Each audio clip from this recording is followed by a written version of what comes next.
Здравейте, приятели! Днес ще ви чета Библията.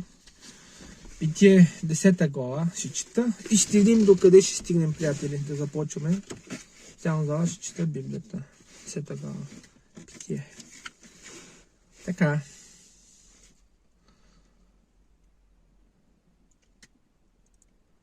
Да, 11 глава.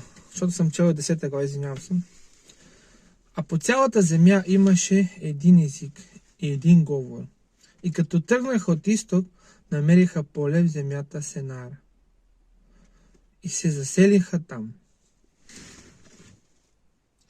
И си казаха един на друг: елате да направим тухли, за да ги спечем в огъня.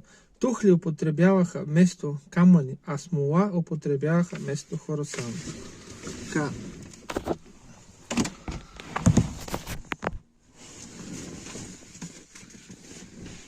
И казаха: елате да си съградим град и кула, чието връх да стигнат до небето и да си спечелим име, да не би да се разпръснем по лицето на цялата земя.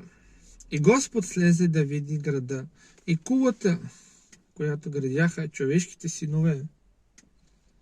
И Господ каза: ето един народ са, всички имат един език.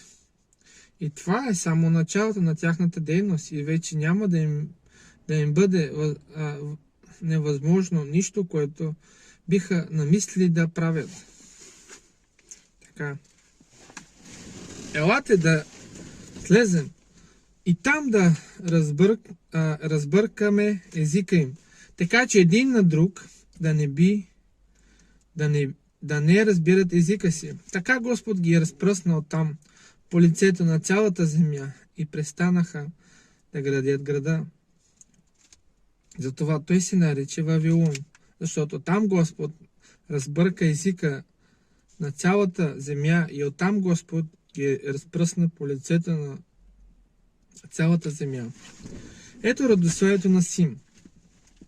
Сим беше на 100 години и роди Арфаксад 2 години след потопа. И откакто роди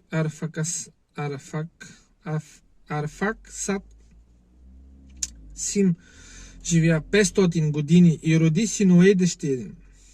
Арфаксад живя 35 години и роди Салва. Откакто роди Салва, Арфаксад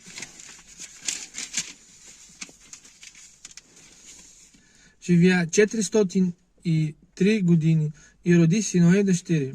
Сала живя 30 години и роди Евер. Откакто роди Евер, Сала живя